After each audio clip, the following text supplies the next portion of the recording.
Öncelikle pazarlama yaparken hata yapmak kötü bir şey değildir. Aksine faydalıdır. Faydalı olan şey öğrenerek hata yapmak ve onları tekrarlamamaktır.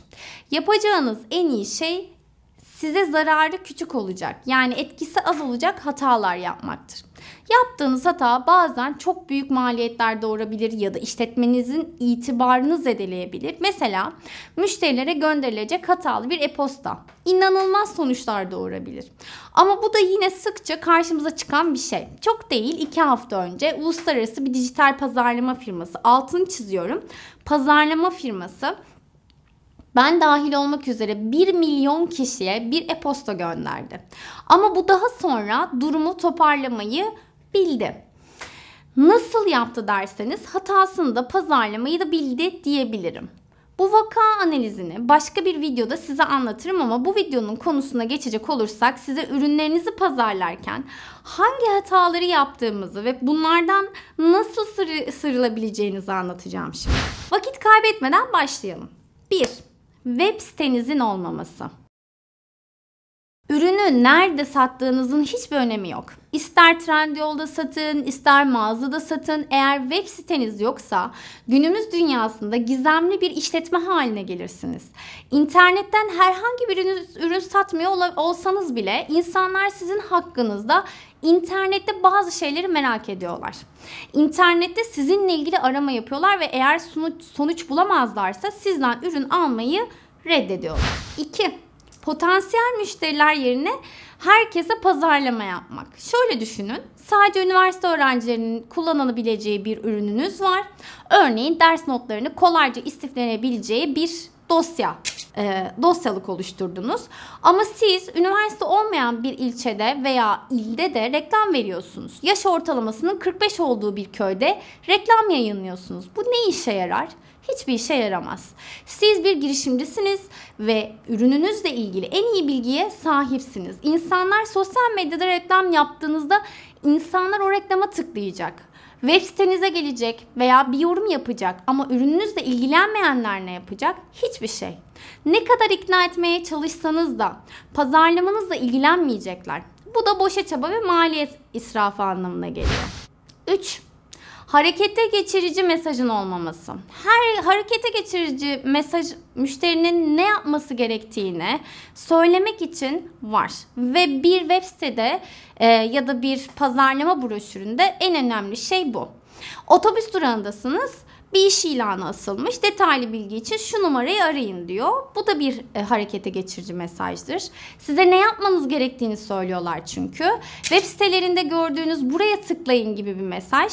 Sosyal medya hesabınızda ürünle ilgili bir gönderi paylaşıyorsunuz ve ürünü tanıtıyorsunuz. Ancak insanlar sonraki adımın ne olması gerektiğini insanlara söylemiyorsunuz. Bu yapılan en büyük hatalardan biri. Bu maddeye özellikle dikkat edin. 4. İlgi çekici olmayan içerik oluşturmak. İlgi çekici olmayan içerik nedir? Nasıl oluşturulur diyorsanız hemen söyleyelim. Eğer aklınızda bir hedefiniz yoksa ürettiğiniz içerik ilgi çekici olmayacaktır. İster sosyal medyada, ister bir konuda veya web sitenizde ne paylaşırsanız paylaşın. Eğer hedefiniz, amacınız yoksa o içeriği neden ürettiğinizi bilmiyorsanız ve bir önceki maddede olan insanların bir şey yapmasını hedeflemiyorsanız o içerik ilgi çekmeyecektir. İnsanların neden sosyal medya hesapları olduğunu bilin. Sizin reklamınızı görmek için sosyal medya hesabı açmıyorlar. Etkileşim için oradalar, deneyim için oradalar. Eğer onları etkileşime çekebilirseniz ürünlerinizi de çok güzel satabilirsiniz. 5. Bir hikaye anlatmak yerine ürün satmaya odaklanmak. İnsanlar reklamlara bakmaktan zevk alır. Çünkü reklamda gösterilen ürün genellikle harikadır. Ancak insanlar sürekli internetten ürünlere bakmazlar. Sürekli ürün satın almak istemezler ve sizin yaptığınız şey sürekli ürün satmaksa bir zaman sonra sizden sıkılırlar, sizi görmek istemezler. Ürünün nasıl kullanıldığını, hayatınızda nasıl bu kadar fark yarattığını anlatın. Zaten insanlar insanlara bunları sunarsanız daha fazla bilgi isteyecekler ve ürününü, hizmetini ya da hizmetinizi kullanmak isteyeceklerdir. Buna güven eksikliği de diyoruz. Blog içeriği, vlog içeriği ya da bir podcast işinizi görebilir mesela.